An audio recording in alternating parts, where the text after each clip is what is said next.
Happy Saturday. Welcome to the Yes We Fight podcast after a long ass hiatus, right? It's been a long time. And to be honest, just get it out. You know what I mean? Get it out there. The podcast will stop because we got in a fight. All right? We got in a fight and I ain't want to do it no more because I'm kind of finicky like that.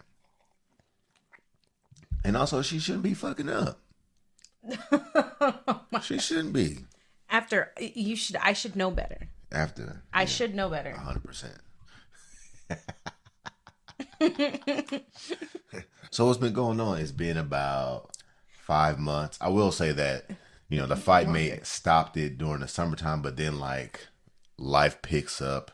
It starts to get kind of busy. I think the last show that we did, I went right into Devil Pup series, and that literally took all of my time all summer. So I was running with the Marines and the kids and stuff like that, going to San Diego, taking those kids to those things. So I was busy, you know what I mean. And then it's kind of interesting to think about how one thing can derail your everything, your whole little spiel. So. But I think it's important. You and I have never been one to you for sure. If we're not good, we're not good, period. Don't invite me to your mama's house. For real. We're not walking holding hands. Don't touch me. Don't, you see those videos where the wife's or the partner, who can get who first, and they're rubbing up on the other person. That is not the case in the Mays household. I need to be left alone. And if I'm not good, I don't want to do nothing. I'm not going to pretend. So that's the hard thing about having a podcast between two married people called Yes We Fight, because in all honesty, if we fighting, I'm not gonna get up here and pretend, and I damn sure not gonna air out my dirty laundry on this podcast. But it is what it is. Here we are. It is, you work through it, and a lot has transpired. We've had since the last podcast, we did the Devil Pup series. We did a fundraiser called America the Beautiful with that same group, Youth Leadership Authority. Then it was freaking holiday season. We had to get our kids back to school at the beginning of September, so we had to get them back to Reno, and they moved into a new apartment, so they are sharing an apartment out there. So it's life really just kind of lifes. It lifed us. It lifed us for an uppercut. We're glad to be back, though. We're glad to be back on the podcast, and it's going to have a little different format than what we've been doing in the past. What we're going to be doing now is a live stream once a month.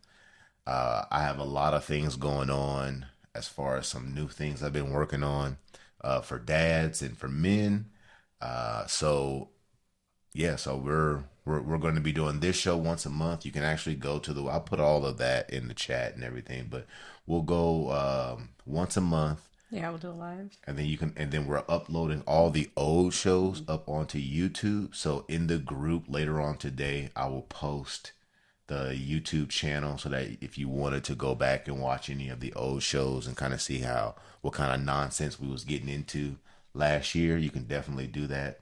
But we're gonna try to find a format that we can be consistent to versus finding someone else's format and then trying to fit our lives around that. It's actually the core belief that I've been working on for myself, which is a concept that I read in a book called The Psychology of Money, and that's being reasonable versus being rational. And rationality means, we sit down and we plan out the most efficient, effective, perfect whatever, the perfect meal plan, the perfect workout, the perfect schedule. And all of those things usually hinge on everything going perfectly. And we all know that life isn't perfect. Life comes up and it smacks you upside the head, and you have to change. And that's the reason why we want to find something a little bit more reasonable for what we're trying to do. We have 4 children, 2 of which are in college in Reno. The other 2 are full-fledged playing sports every freaking night, and we just don't have time to really keep up with a weekly show. So for right now, we're going to do a monthly show. Yeah, and I think that's much better. So, welcome back to anybody who's watched us previously, and for those of you who this might be the very first time you see us, I am Julia Marie Mays, and this is Gerald, Mr. B-Pos Mays, and no one is watching us right now. Well, that's okay. I think they're you know what? That's okay. Because we talk. If you are, check in with us on Facebook. If you're talking with us, so we appreciate everybody who is supporting us. Right. So no, but like Gerald said, we've got the two older ones that are driving actually back to Reno, like literally as we speak. The younger two upstairs. We have a senior and a freshman, and both of them are knee deep in sports. And, I know that sports are important. You hear about it. I didn't grow up playing sports. I actually didn't do sports until my senior year of high school. And I did like all of it. By all of it, I mean cross country and track. What I really mean is I went to magnet programs for the other one. My senior year, which is a story in itself, I didn't do magnet program. But I did cross country track, yearbook, and a couple other things. I did all of the stuff that I didn't really get to do in my previous years. All the stuff nerds do. I mean, someone had to hold it down, so I chose me. And here we are. Got somebody. Good morning, Laura. Yeah, but no. So yeah, we're back. So I think that's the better. We've talked about it. I think doing once a month. I mean, all my parents out there, and actually, sometimes, I don't like to diminish single people or even couples. Like keeping yourself alive is still, highly important. So, schedule your schedules. My people with children understand that when you sign them up for something, you sign yourself up. Yeah. You sign your whole, man. Gerald, I play basketball. I play flag football. I go shopping with my friends. Let's take a little pause, because I like to do a little shout out to my little middle baby girl. Mm-hmm. She has been balling her tail off. She plays flag football here in town, and she has received multiple offers to go play flag football, which I didn't even know was a thing. She's received multiple offers to go play flag football. We actually just got in contact with another coach last night after her game. And she's balling right now, like legit balling. Like, yeah. She had a game with 3 touchdowns and a pick 6. I'm like, God, dog, way better than I ever was at football. That's for damn sure. But yeah, I'm super proud of my children. I'm super proud of all of them. I'm proud of my wife, because this is her second full year as a first grade teacher, and I'm starting to learn that, like, although we want to be here in front of the camera talking to everybody, but we all have to live our lives, and we all have to navigate through that stuff. So we do appreciate anyone who shares a moment with us on the one Saturday a month, but because we really, really appreciate it. Yeah, and I feel bad. It's not even like a feel bad, like an actual legit feel bad. I feel bad for everybody outside of this house, only because I will pick my house and you and the kids like over everything. Right. And sometimes I feel bad about that, because it's like, oh, hey, do you want to come out to this thing? And I'm like, I'm notorious for... We are the worst. We are the saying worst. Yeah. And then like 15 minutes before I'm supposed to be there, it's like, do you really want to go? No, I don't really want to go. No, this man has literally driving. He's drove to places. There you go. Sat in the parking lot. And then determined that I didn't want to go. And then left, called me. Went home. And left. And I don't mean just like he did it the one good time. No, it's pretty regular. No, 100%. If you've ever invited me somewhere and I said I was on the way, I probably went there and then looked at who was going in and determined I don't really want to be around anybody that was wearing that type of t-shirt. I'm out. Yeah, and it's going to be either that or we're on the way, but we actually just got out of the shower and we're like throwing clothes on and, Now, we done been to some stuff and we're like, hey, I don't really want to go. You want to go out instead? You want to go eat some Mexican? We've shown up. Yep. Waved, shot the deuce, and ended up at Buffalo Wild Wings. Hit the road. Oh, yeah. That's our thing. We are really the worst. I apologize to the world and the people around us, because I will... Mm-hmm. I will unintentionally not ghost, but get ghost for like a while. And I'm sure all of you do the same. So we wanted to obviously get back up on this podcast so that we could give you an update, obviously, as to where we've been. I know that we have quite a few people in our little group on Facebook. Please feel free to share anything that you see. But we really want to just kind of check in, like what are the issues going on in marriage land? We know for us, like, we have really been impacted by inflation. Like, it feels like the meals cost so much more. It almost feels like I can go get my kids, in and out, and that's a boatload cheaper than figuring out something to cook because everything is so expensive. For all six of us, $45 seems so much less expensive because you can't even go to McDonald's. For a family of six, I could easily spend like $75 going through McDonald's. What the hell you eating at McDonald's? Well, if there's 6 meals, because each of the meals is like $11. Oh, yeah. So, obviously I'm not talking about budget where we're like 2 for $5, sausage and egg, McMuffins. My people out there know, where I'm like, I'll make the hash browns at home. My people out there know when them spicy chicken sandwiches used to cost $1. Oh, absolutely. I used to kill them things in high school, boy. Absolutely. But everything is so much more. The dollars just don't seem to stretch, and this health insurance is really killing my pockets. Boy. Those of you who responsible living. For real. And you know what the biggest issue is, I think, is that I want to talk about today is the state of marriages, right? Like I watched a video a little while ago, and it was basically a question. Why do you think marriage today is failing? Or why do you think marriages today don't last long? The divorce rate is super high and all these other things. You know what I mean?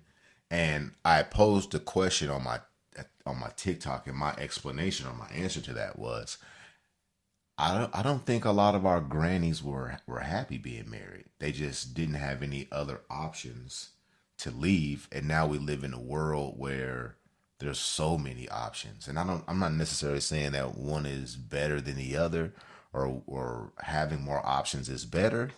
All I'm saying is that there are options, and that has changed what our fathers have taught out the sons how to navigate getting a woman, right? Before, it was like all you had to do was show up, work, have a good job, and be willing. Like for my grandma, it was like, if you had a good job, you were marriage material, because that meant you could take care of me. And that's really all we were looking for, is getting taken care of. Today, we have men and women who both can kind of take care of themselves. Therefore, you're going to need something else. I don't want to say more, but just something else, and not the typical, the more traditional type of provider, for lack of a better word, and that type of stuff. What's your take on the state of marriage and how marriages look and all that other stuff? Well, I feel like there's a shift, and Joe and I always talk about like this pendulum that swings when we have conversation about one extreme, and then societal changes that kind of shift to the other. We're now growing up, it was men and women, and now we have men, women, he, she's, they, thems, like even in that category. So when it comes to marriage, I feel like there's a shift in society and men and women as a whole that's affecting it. Like, you're right. Marriages at the time, if you go back to my grandparents, when they were getting married around 60 plus years ago, it was that, you got married younger. Did you have a job? You worked at the post office. Perfect. That's longevity right there. And you create this life together. And yes, divorce was definitely a stigma through the eons, especially when the churches had more control, so to speak, over the people around them. But now you're right. People, men and women, in particular, women are becoming more educated, and there's more opportunities. So as more opportunities happen, it's like, well, I can do bad all by myself, or I can thrive all by myself. True. So like the expectations of what that means, for like women, it's like, I can do for me. So like, you need to bring more than just that job. And I also feel that's the same thing in regards to men, right? It's like, I don't care if you pretty or you give up the booty draws. You know what I'm saying? Like, you can get that from anywhere. Now, women also have to show up with something else as well. Good head right? on their shoulders, Exactly. like some kind of like something more valuable than just. I stumble across those videos often, and the men ask similar questions, right? Which is, outside of sex, what else do you do? Because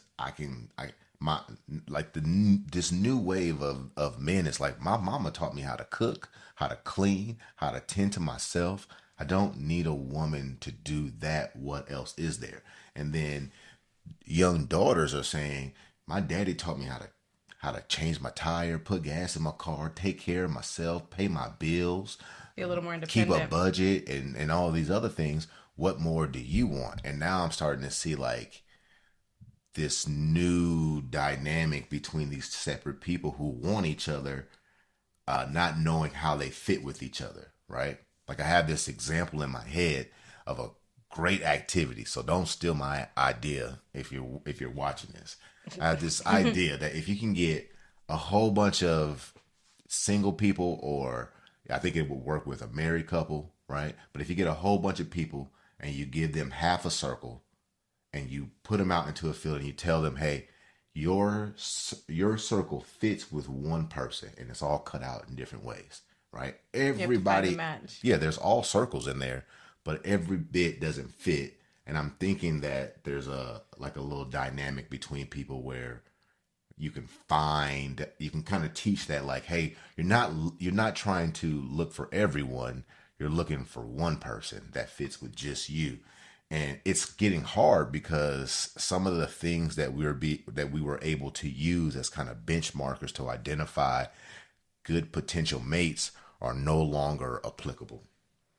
No, I feel that sometimes, no, I agree. And sometimes I feel like it's so much more complicated, or at least it seems so much more complicated, because, I mean, I'm not out there dating. So, I mean, it's easy for me from a married position to you'll have to leave. So, I mean, and this will be our last show. This would be our last one. Be like, where's Julia on the Yes We Fight show? We fought to the end. It's going to be Yes, I Fought. So now it's like, Yes, I Fought. And it's going to be just you. He's going to keep it going just because, despite the Yes, I Fight podcast. And I'm going to tag you every time I go live on Saturdays. Oh my gosh, the pettiness is so hilarious. No, but sometimes it feels like that it's so much more complicated out there, and we've talked about that before, where it's like, we don't fight. We don't that's fight. Even worse. It'll be me and Lena. We don't fight. It'll be me and that one back here. The dog. You see her moving around. I cannot. That was even worse. That was good. That was clever, though. We don't fight. Me and my favorite kid don't fight. We don't fight. Yeah, no. That's rough. No. Oh, I'm sorry. I did kind of interrupt you, though. Go ahead. Finish it up. Yeah. Or did you lose it? No. So navigating it looks like it's so much more complicating between like, okay, high value this, there's high value, there's low value, there's expectations, and there's social media, and I keep going back to that, but social media, there's so much stuff that we can watch. Like, there's so much stuff that we can watch. There's so much stuff that can take ourselves out of our marriages in every capacity. You can visually not be with your partner. You can emotionally not be with your partner. You can, all of it. Like, there's so much that we are like thrown at, and it's easy to go down those rabbit holes. Mm-hmm. And the expectations, our expectations are kind of crazy a little bit sometimes. Like, when I'm listening to women, when I'm in a space and I'm listening to women talk about what, there's like an overcompensation sometimes, I feel like, where what you're not going to do of what I saw as women, like what we saw our, was it foremothers? What we saw our mothers we would never from a woman's perspective, and we come in really strong, and then we still have to take into consideration we come strong from situations that are really harsh. So not only did we watch, as a little girl, a lot of us watch women really struggle, we watched them have to become a little more hardened. Yes. We watched a generation, a couple generations, and many generations, depending on your culture. Like, culturally, we've watched women, and I mean probably our culture, like Black and Hispanic culture, like women, like really, I think really. That's everybody. I think that's human nature. I mean, that's true too. But I only know this. Right. But we've watched them overcompensate and become hardened and really take care of things, and so on the latter, it's like, well, you're never going to do this to me, or I'm never going to let this happen to me. And there's like an expectation that comes with that. So you better come correct, or you better come right. And you miss out on maybe someone who's building it, but they need about 3 years, but you don't have the patience for that. Like, you need to come fully, equipped at 24. And I'm like, 24-year-olds don't know shit. Bruh. No disrespect. I think that's the problem. Like, no that's disrespect the at all. problem right there, is that we have too much information, in my opinion. This is my opinion only. We have way too much information, and kids are getting their hands on information so much sooner. Way sooner than before. And I think I know people are going to be like, hell no. But I think there's something to a little bit of naivety, right? And I was talking to my son this past weekend. That blind hope. Yeah, and I had a conversation. I had a conversation with him just about that. It's like, that you and I, we made it because we were too stupid to leave each other. You know what I mean? It's like, I'm not saying that every day was good. I'm not saying that every day was bad. But there were ups and downs like any relationship. And I think what we're seeing now is that kids at an early age are aware of these ups and downs and are making the decision to not go through the downs with people, right, before they ever get with a person. And I think, look, there are no relationships. There are no relationships that are perfect, and there's always growing pains in every relationship. And I feel like the young people today don't want to go through anything in regards to relationships, but also I think we're creating a culture where our young people don't want to go through anything in their lives. Anything uncomfortable. I mean, that's actually a really interesting concept, because obviously we're not advocating for you to stay through the terrible, stay through stuff. Like, by no means am I we're not saying insinuating stay through someone's get your ass whooped or something right, like that. unhealthy. We're not telling you that. Yeah, exactly. But dealing with a person's personality flaws, and having the belief that person with personality flaws can never change or never grow or can't grow into the person that you want, I feel like it's going to be really difficult for our generations to have family units. Right. And I think family units have to be supported. It has to be, and I'm not the one to tell you what your family unit looks like, but it probably shouldn't consist of raising children in broken homes because you aren't willing to, because your partner, smacks their food, or, things like stupid nuanced things or personality flaws that can be learned from. So, I like I said, I'm no expert on those topics, but I feel like we're teaching our young people, bad habits, right? That, every sense of philosophy, whether it's, Eastern philosophy, Greek and Roman philosophy, Western philosophy, biblical philosophy, whatever you want to call it, every bit of those texts alludes to greatness through some sort of challenge, some sort of overcoming. And I feel like no one wants to overcome anything. No one wants to do the hard shit. And like I said, I'm going to reference my son because I've been talking to him for the past 2 or 3 days because he's going through some hard shit. And he should. This is what it is. This is how you build like when you pour foundation on a house, you put bars through it. Iron bars, rebar. And that solidifies the foundation. It creates tension in the concrete that can support the structure that you put on it. And I just don't feel like anyone wants the tension. No, I understand. I think it's a space where I notice that, and where not a lot of younger people, and again, this is everybody, but not a lot of younger people, where it's like, if you're not comfortable, like, well, I don't have to do that because I'm not comfortable with it. And I feel sometimes that there is a level of growth that we make through being uncomfortable, and I mean, like, working through the tough situation at your job, or trying to figure out your finances at home. You know what I mean? Being with another person, choosing to create a life and then navigate through some of those financial hardships together. That's what I'm talking about. Not the really harder stuff where I'm like, nah, girl or gentleman, you need to pack your stuff and you need to go. Just some of the uncomfortable things that happen in life and building that grit and that resilience. You know, if you are in a space where it's like, I am never like, can you believe like all these people, my sister talks about all the time at her job. It's like the younger people coming in. Well, I can't work that. I don't want to, I can't do that because it doesn't align with my chakras type thing.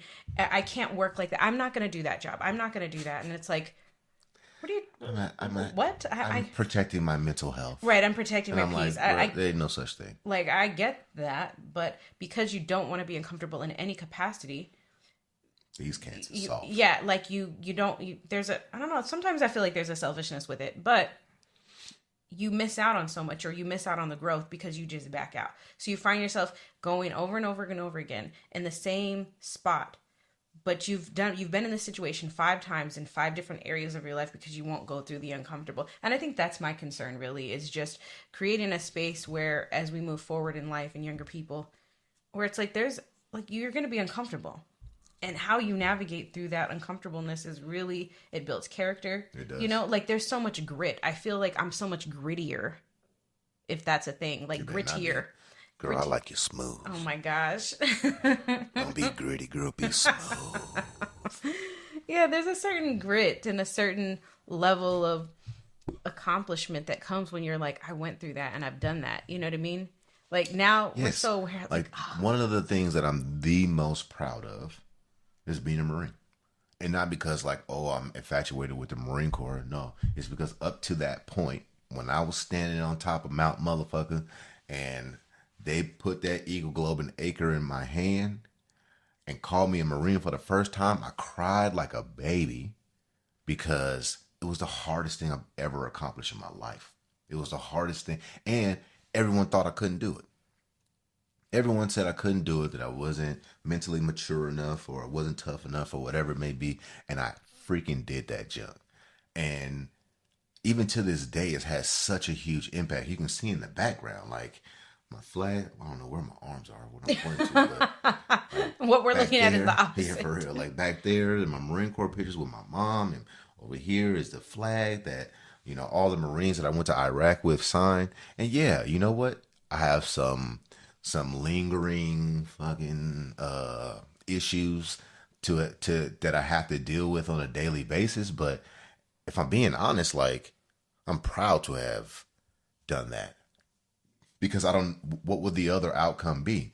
Is that I wouldn't have to deal with, you know, the PTSD or some of the issues that I'm dealing with, or I'd be dealing with something else. I'd be dealing with the lack of accomplishment or whatever it may be. Because I do not believe, and you quote me on this shit, I do not believe that you can get greatness or great accomplishments without having to do something hard.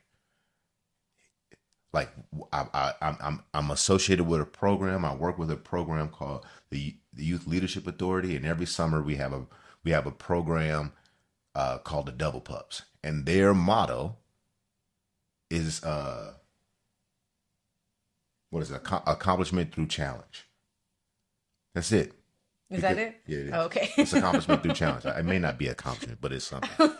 You know what I mean? It's accomplishment through challenge. Because you growth through challenge, something like that. Yeah, you got it right. Whatever.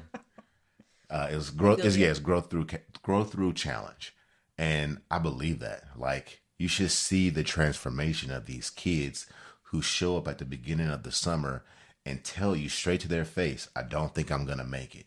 I don't think I can do it. I'm too overweight. I'm not strong enough. I'm not that." And then to see them walk across that parade deck and get their little certificate that they completed it, and then watching them with their families, they walk a little different. Their chest is out a little bit. Their head is held high. It looks like it's a total transformation. And I can't sit on my heels on that, because I believe in my heart that the only way to get anything that you want is to do the hard thing. Yeah. right? Like the only way for my marriage to work is for us to sit down and navigate the hard situations that have come up in our marriage. The hard Yes, conversation I is the can hard. 100% agree with you and say, I wish some of that shit never happened, but it did. And because it did, I have one of two choices. I can either sit and fix with it, sit and fix it, or I can tuck my tail and run and have to start this process all over with somebody else. Because, and I see this a lot too, is that, you have these people running from one relationship to another, stopping almost at the exact same spot in every one of them. As soon as this person does something that you don't like, you don't have the communication tools available to you to be able to navigate that conversation. So you chalk it up as a red flag and that they don't sit well with you, as if we're going to find somebody that's perfectly fit with you. You know what I'm saying? Yeah, I think there's a level of what you're saying, though, that it still comes back to self, even though we're talking about marriage and a partner and like going through hard stuff. If you don't take that time to kind of navigate yourself, then what you could potentially be doing in those situations is continuously running from situation to situation because they no longer feed into your lack. If I have a lack and I'm continuously finding myself in relationships or jobs that I want to compensate for what I don't know about myself, then it makes it difficult, as opposed to me being more self-aware and leaving a certain situation completely like understanding that I'm making this decision based on what I actually know about myself. I'm stepping away from the situation because I realize you are not capable of regulating yourself or holding space for me.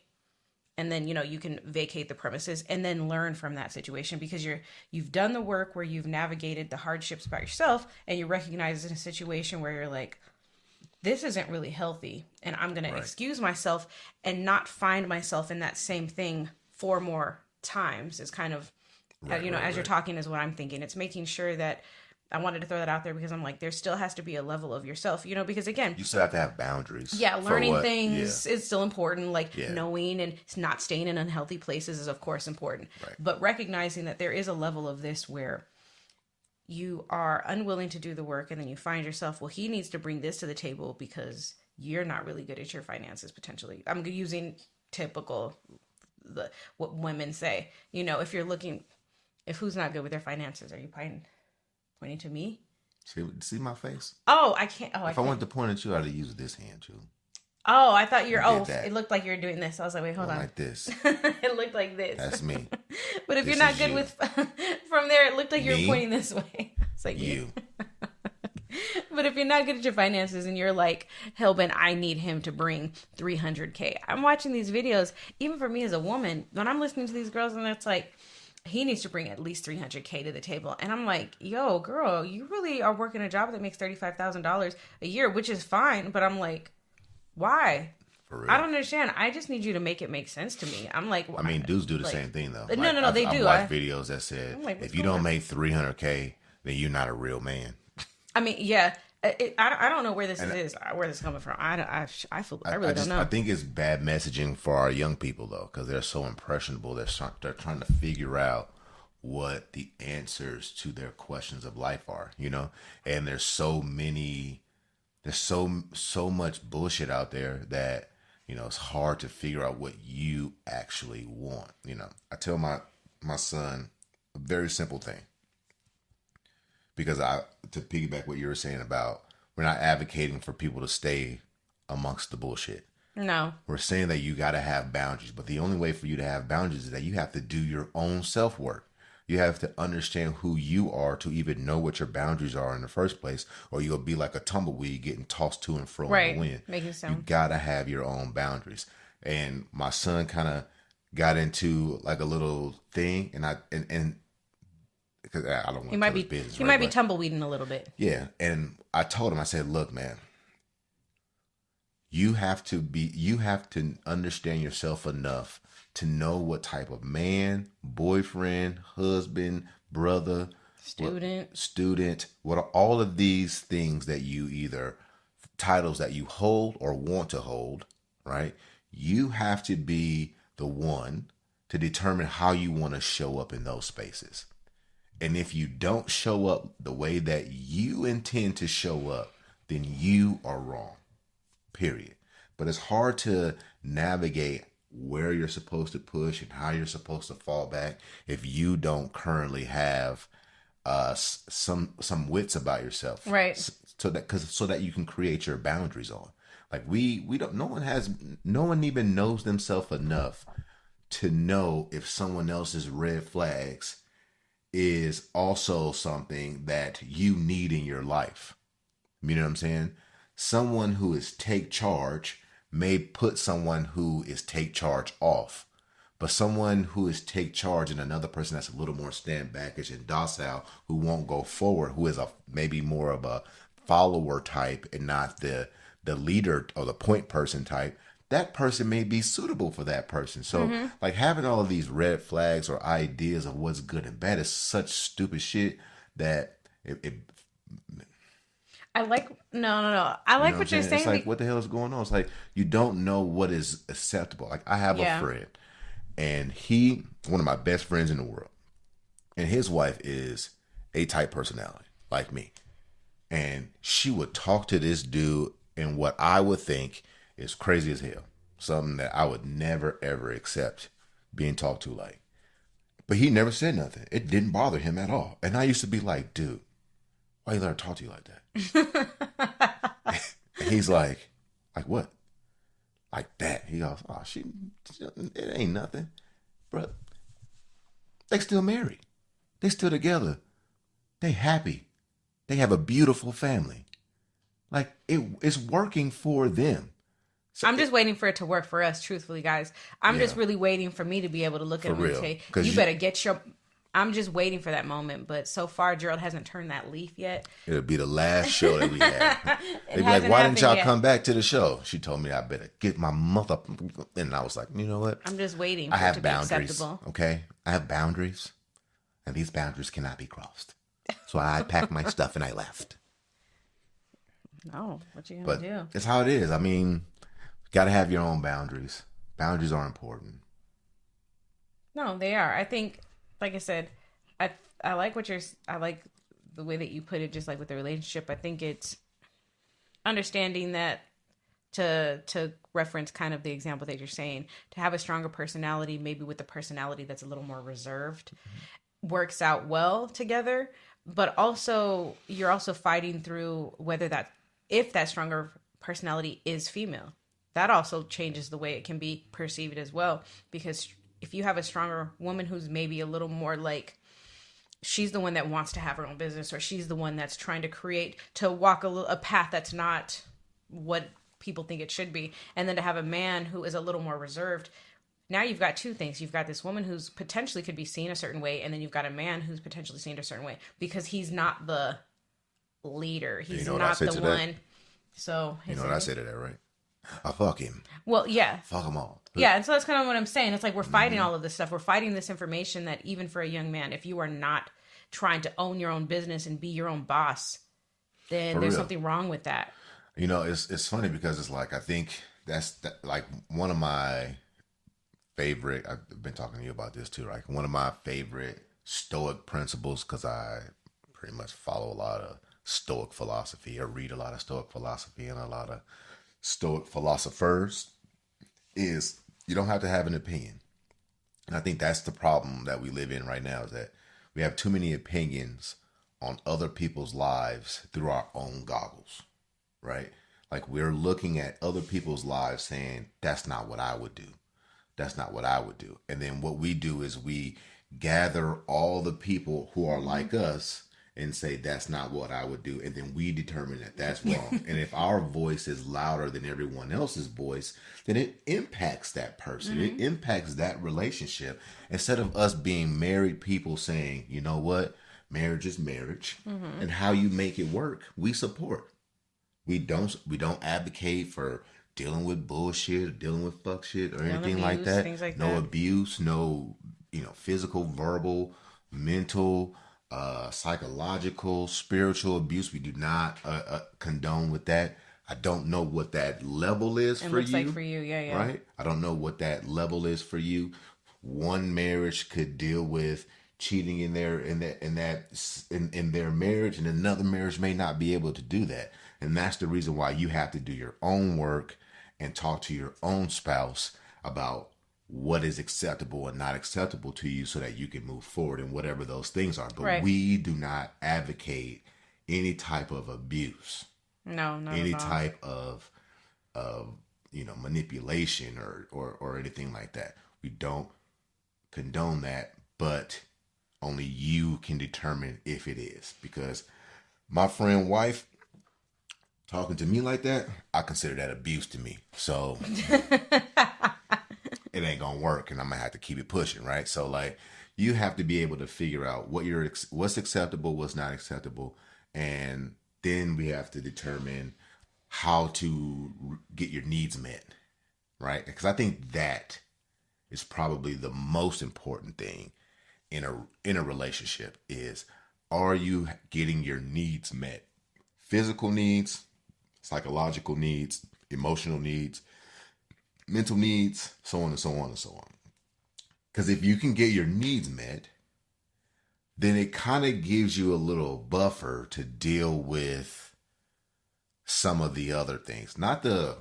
Obviously not the abuse, but the other things, like the personality flaws, the fact that that person may overtalk you, or that person may defend every position that you bring forward, or that you always yell and scream, or you raise your voice, or whatever it may be. Whatever those things are determined usually by that. Yeah. I got that last part. I was like, what's the Blah, word? blah, blah, blah, blah. Because I wanted to tell them my seesaw analogy, right? Because I believe marriages are not a two-way street. It's not two vehicles either going the same direction, two separate vehicles going in the same direction, trying to get to the same place. I believe that marriage is more like a seesaw, right? Both people ride the ride, but it only works if they do their job when their job comes up. You can't be focused on kicking off the ground when your feet are dangling at the top of the seesaw. That's not up to you. You have to rely on your partner to do their job so that you can come back down and continue the ride. A lot of times what happens in our relationship, even ours, I know that for a fact, right, is that the person that's down doesn't understand that they're down, and they're still wanting something from the person at the top because they're trying to get to something that's important to them. For example, two people say in an argument, one person says something out of line. The other person is arguing about, the other topic, the overall topic. Understanding that we're not going to go anywhere because you said something like this, you know what I mean? Means that you have to do the work down here to get it back up like that. You know what I mean? Or did I describe that right? Or did that sound like a bunch of rambling bull? In my mind, it sounds absolutely perfect. Pristine, actually. I don't think it was just I don't think it was just rambling. I mean, for more information on that, I do have a blog that I wrote that out. It sounds pretty good. I'll just add it to the thing. You can read it for yourself. My little seesaw analogy. No, I don't think it was terrible. No, I think about when it comes to needs. If being in a situation when you're with another person, we all have needs, and through boundaries we're able to understand that. But I think going through some of the harder times in a relationship, you're able to understand what needs are the most important. You know what I mean? Where are your limitations with certain areas, and what are areas that you actually have maybe a need that you enjoy, that you're like, I can actually sustain myself as a person without getting this much of this need met per se. You know what I mean? I'm a very physically affectionate person. To put that into a real life scenario, I'm a very physically affectionate person. Gerald is not a physically affectionate person. Now, would I love to have physical affection like that? Like, it's a really big need of mine per se? 100%. But it's not. That is clearly not a deal breaker for my relationship, because even though Gerald is not as physically affectionate as I am, I look at that and say, this is a need that I enjoy. It's not even Like, you know, I touch him, I reach him for a hug. Does he hug me back? Yes. Is he like warm embrace and just like smelling my hair? No. But is that what you want? No, you don't have to. It was just giving you like an extreme bathe in me. No. But the point of what I'm saying is that's not a deal breaker for me because I'm able to look at the situation and say, this is great, but I actually would prefer for him to focus on the things that he's really good at, which he shows up. He shows up for me. He shows up for the kids. And truth be told, showing up for the kids is sometimes even greater than showing up for me in a certain capacity. Because I'm like, that's the focus right now. So it's like being able to understand that something that I have a need in is, even that isn't always a deal breaker. It's being able to say, okay, you know, if I have something that things are usually prioritized, right? Right, right. So we have our tier A, you know, needs and B and C, and like, you know, if you did this, it would be nice. You know what I mean? But I think we have our main ones, and usually, and I don't want to get too deep into this, I think usually that's tied to a flaw that the other person has, right? Like usually people who have these, you know, some of the needs that need to be met, usually that's tied to something with the other person, right? Like something that I can't do. I don't want to call it a flaw, but I can't do this, so I need you to be able to give this to me for me to operate, right? Like, I am not physically affectionate, but I am emotionally, or I'm verbally, I have verbal needs for myself. I'm talking about myself. My needs is that I need validation to a degree, but only from her. So it doesn't mean that I use her validation as like the catalyst that I'm doing the right thing, but I know that she's going to say everything is great. But if it's not, I have to freaking listen to that. And that's like my barometer. So like, I know that I can keep going forward if she's like, nah, it's fine. But if she's like, I'm okay with it, then I know I need to start pulling it back a little bit. So it's like, like there are no answers. I think that's the hard I think part. that's the problem, is that like, and it's the thing that I struggle with even having these conversations. And, you know, I struggle with that even watching other people say like, oh, they're marriage gurus and everything else. I'm not a marriage guru. You know what I'm saying? I support marriages. I believe in marriages because I believe in family. And I believe that children are better if the two people who made them, did I just put some balloons up? How did that work? No, there's balloons. We can see ourselves behind here, and like there's balloons just came up. What the hell? The balloons are like, good job, guys. It's time for you to go. Yeah, they were like, good job, balloons. The balloons came up and was like, hey, you did a good job. Or I like what you just said. But yeah, I think families are better if the two people who made the children stay together and pour into their children, because that shit is important. So, and how you do that is so individualized. So like these people who are out here like, oh, we have the answers for marriage. You don't, unless you're planning on sitting down and getting in the trenches with that marriage and you know, try to scoop out the dog shit and get them back on path, because you can't blanket any right ideas for what works in marriage. There's some concepts that we know works, like, and it's usually like, you need to talk to the other person and find out what that person likes. So yes, you need to know what your significant other's needs are so that you can see if you can meet them. But do you have to meet all of them? No, because it's physically impossible. You can't meet every need of your partner. You have to meet some of your own needs. And the balance of that is freaking difficult.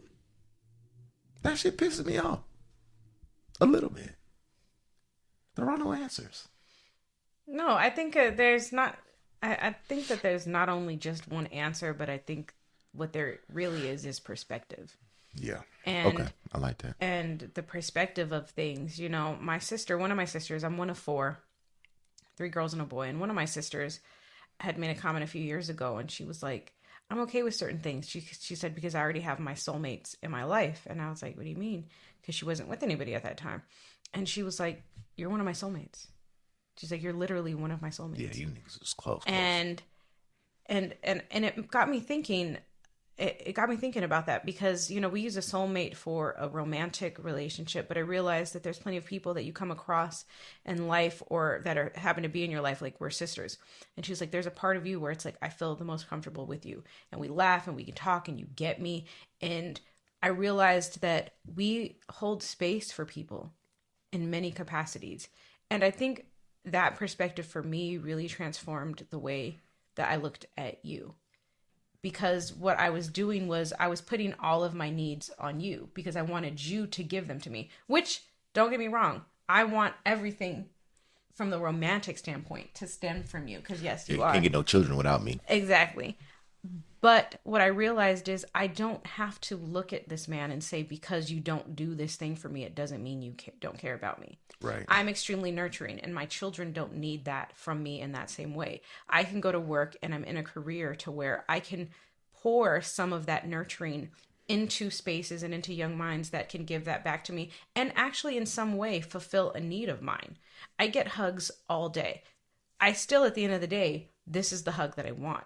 But I'm able to look at perspectives and say that I can fill my own needs as well. I have the ability to make sure my needs are met. It's my need. It's not his need. It is my need. So how do I create a life for myself that gets my needs met? And then if I have an issue with something, then I can bring it to him. You know what I mean? I'm going to have a need in a few years when all these kids are gone because there's no one going to be out there at the dinner table eating dinner with me. So I can't wait. At that time, well, I mean, I can't wait. At that time, I'm gonna be like, hey, I need you to eat out of your office because I don't want to eat out there by myself.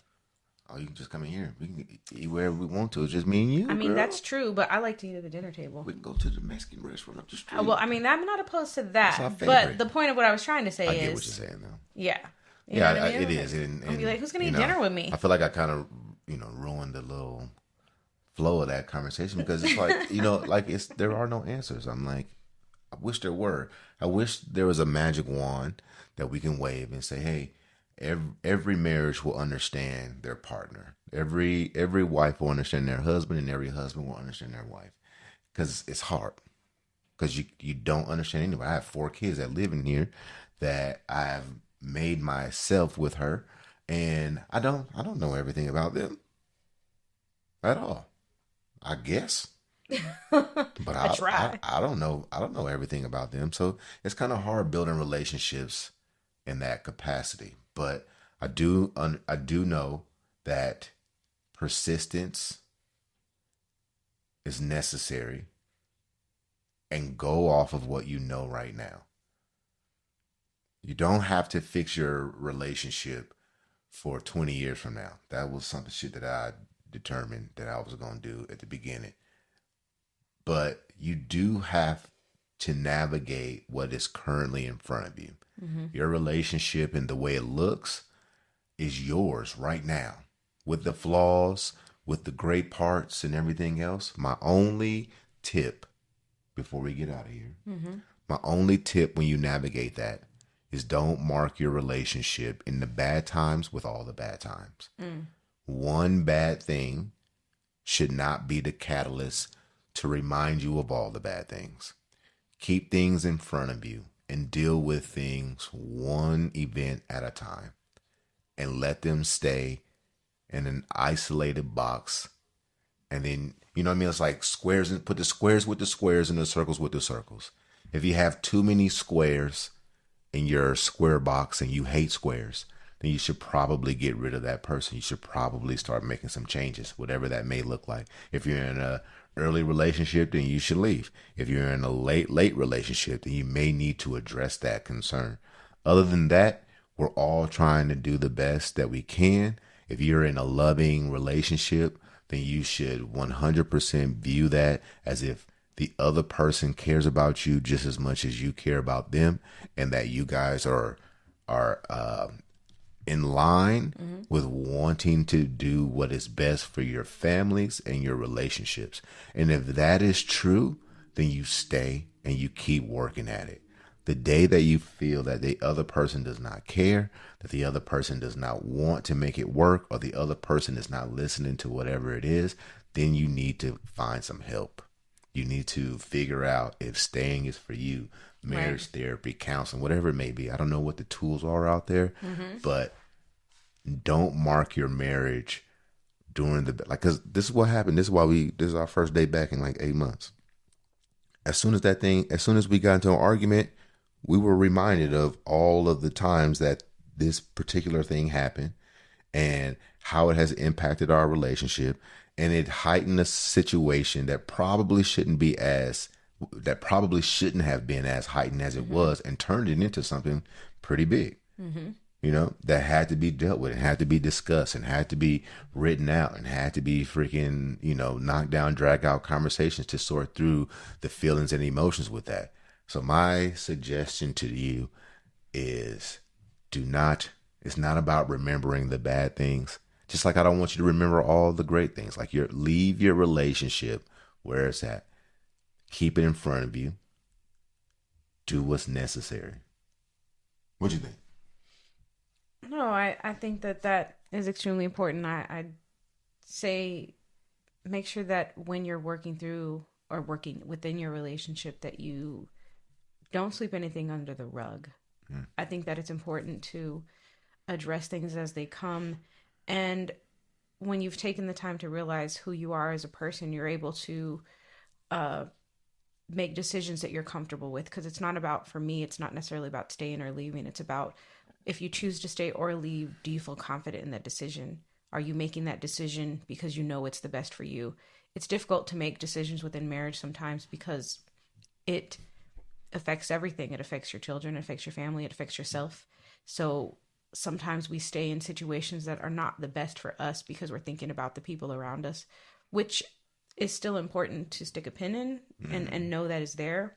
But when we can't make decisions, or we choose to just stay or leave out of the moment, the good time or the bad time, then can we die on that hill? And I think that's the hard part, is just making sure that you're aware of yourself enough that whatever decision you make, you can go forward with it and learn the lesson and grow. Because that's really the point of it, is the growth.